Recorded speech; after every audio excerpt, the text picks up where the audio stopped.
La Biblia revela el impactante origen del pueblo africano. Detente.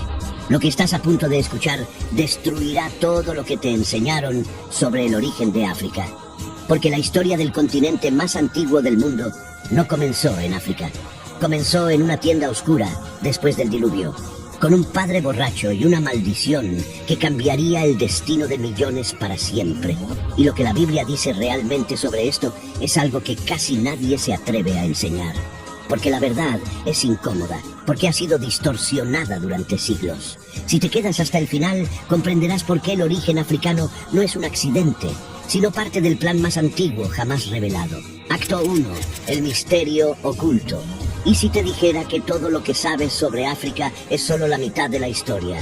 Mucho antes de las pirámides, antes de Egipto, antes de los faraones, hubo un evento tan silencioso que casi desaparece de la historia, pero tan poderoso que dibujó el mapa espiritual de continentes enteros. La Biblia narra cómo 3 hermanos, Sem, Cam y Jafet, se convirtieron en los padres de todas las naciones después del diluvio. Pero hay algo que las iglesias evitan mencionar, algo que durante siglos ha sido manipulado y usado para justificar horrores. Una palabra profética pronunciada hace más de 4000 años, una maldición que marcó para siempre el destino de los descendientes de Cam. Y esos descendientes poblaron África. ¿Qué dijo realmente Noé esa mañana? ¿Por qué maldijo a su propio nieto? ¿Y qué tiene que ver esto con el origen del pueblo africano? Es una revelación que cambiará tu manera de ver el origen de las naciones. Acto 2. Después del diluvio. Para entender el origen del pueblo africano según la Biblia, necesitas regresar al primer amanecer después del diluvio. 8 personas, 8 vidas, el último latido de una humanidad antigua y el primer pulso de una nueva. Noé salió del arca con un movimiento lento, como quien toca por primera vez un suelo que no reconoce. Detrás de él, Sem, Cam y Jafet bajaban en silencio, llevando en los ojos la memoria de un mundo que había dejado de existir. Las montañas de Ararat se erguían altas y quietas. La luz crecía lentamente sobre la ladera. Pequeñas hierbas asomaban entre las grietas de las rocas. Era la primera señal de que el mundo no había sido destruido, sino reiniciado. Noé avanzó hasta una roca plana y allí hizo algo que sellaría el futuro de todas las naciones. Tomó piedras y comenzó a erigir un altar. Encendió el primer fuego de la nueva era. Y mientras el humo ascendía hacia el cielo, algo quedó sellado. Un pacto, un destino, una promesa. De aquel altar y de aquellos 3 hombres nacerían todas las naciones que algún día llenarían la tierra, incluido el continente africano. Pero antes de que eso sucediera, algo terrible ocurriría en la oscuridad. Acto 3. La noche que cambió todo. Después del altar, la familia comenzó a sentarse. La noche descendió y por primera vez desde la salida del arca, la familia se separó. Cada uno buscó refugio en su propia tienda. Noé fue el último en retirarse. Había bebido un poco de vino esa noche. Un vino joven, áspero. No era una fiesta, era un simple respiro de alivio después de días agotadores. A pocos metros, Cam lo observaba. El resplandor de las brasas se reflejaba en sus ojos de un modo difícil de interpretar. No era temor ni respeto absoluto. Era algo que oscilaba entre la admiración y la impaciencia. Cam recordó al padre imponente que había dirigido cada piedra del arca. El hombre que había hablado con Dios. Y ahora el velo del cansancio y el vino lo mostraba humano, vulnerable, imperfecto.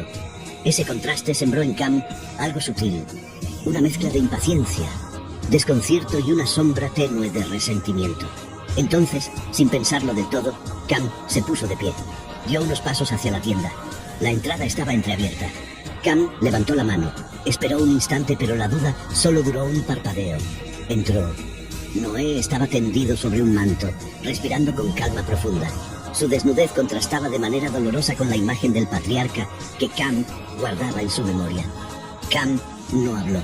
No respiró fuerte. Solo observó. Y luego salió con un movimiento rápido, casi brusco. Pero algo había cambiado. El destino de los hijos de Noé comenzó a inclinarse hacia un rumbo que ninguno podría haber previsto. Acto 4. La maldición. La madrugada se abrió paso. Noé despertó y cuando buscó el manto sobre su cuerpo, comprendió al instante que algo había sucedido. Salió de la tienda.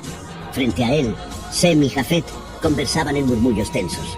Más lejos, Cam se mantenía apartado, moviendo piedras con inquietud. Noé respiró hondo. Entonces levantó la mano y su voz rompió la mañana. Maldito sea Canaán, siervo de siervos será para sus hermanos. La frase cayó como una sombra. Cam alzó los ojos, sorprendido. Sem bajó la cabeza. Jafet frunció el ceño. Noé continuó: bendito por Jehová sea Sem, y sea Canaán su siervo. Engrandezca Dios a Jafet, y habite en las tiendas de Sem. Cuando terminó, solo el viento movía las hierbas. Ahora detente aquí. Esta maldición ha sido una de las más malinterpretadas de toda la historia. Durante siglos fue usada para justificar la esclavitud y el racismo. Pero eso es una distorsión brutal. Primero, Noé no maldijo a Cam, maldijo a Canaán, el hijo de Cam. Los descendientes de Canaán se asentaron en el Levante, no en África. Segundo, los otros hijos de Cam, Cush, Mizraim y Fut, no fueron malditos. Ellos recibieron destinos diferentes, y fueron ellos quienes poblaron África. Tercero, esta profecía no era racial, era espiritual y geográfica. Tenía que ver con linajes y el plan de Dios. Lo que Noé pronunció esa mañana abrió caminos, y los caminos de Cush, Mizraim y Fut se dirigieron hacia el sur, hacia las arenas cálidas, hacia los ríos eternos, hacia el continente que aún no tenía nombre. Acto 5.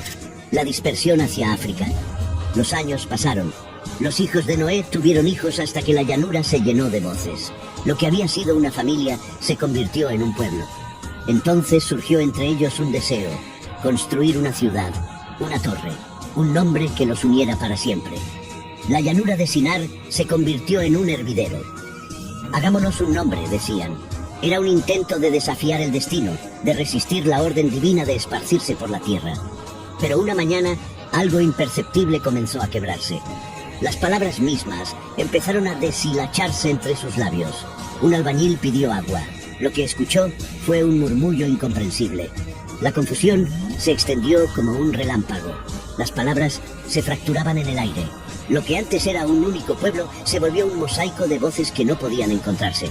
Cuando la humanidad comprendió que ya no podía entenderse, tomó sus herramientas y caminó.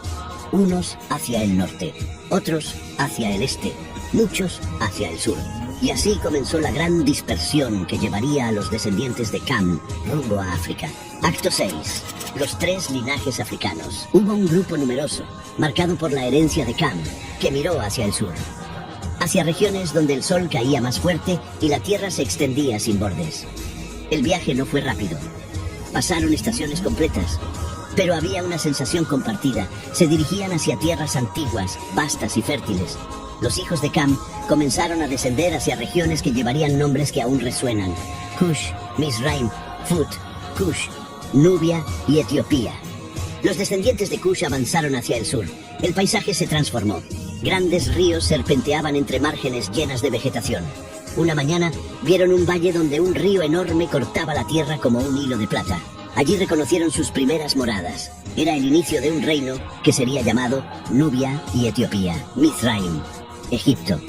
Otro linaje seguía a Mizraim. El viaje los condujo a un lugar donde el agua se abría en brazos generosos. Las márgenes llenas de papiro, los suelos oscuros desprendían un aroma que anunciaba abundancia. Allí, Mizraim declaró que aquel sería su hogar. Con el tiempo, las tiendas se transformaron en ciudades, en templos, en monumentos. Aquel valle sería llamado Egipto, Libia y el Magreb. Más al oeste, otro grupo seguía a Fut.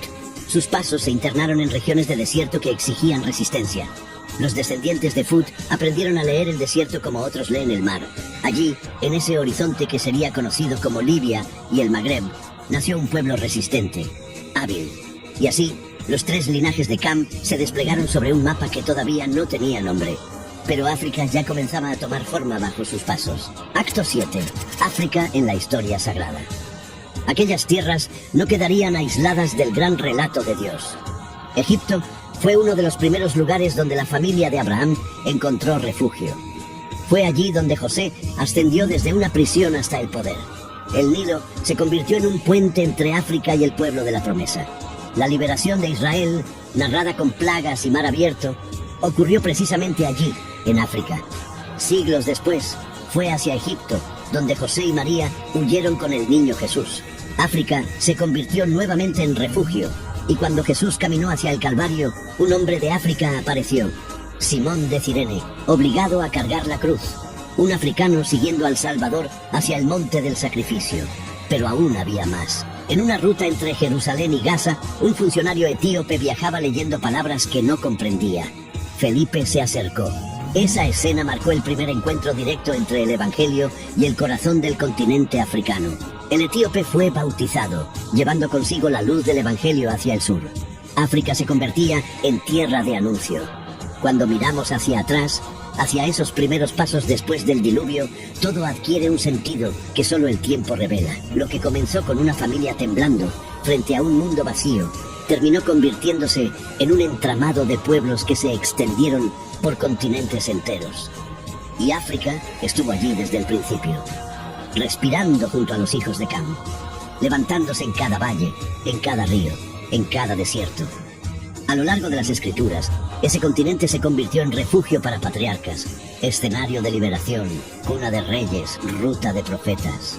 África nunca fue un margen, fue un puente, un eco constante dentro del plan divino. Comprender su origen bíblico es reconocer que la historia de los pueblos africanos es tan antigua como la humanidad misma, tan profunda como el primer pacto y tan digna como cualquier nación que brotó de los hijos de Noé. África no comenzó con reinos o imperios. Comenzó con una palabra pronunciada desde el cielo, con una genealogía tejida antes de que existieran mapas. El origen africano no es un accidente geográfico, sino una parte viva del diseño eterno.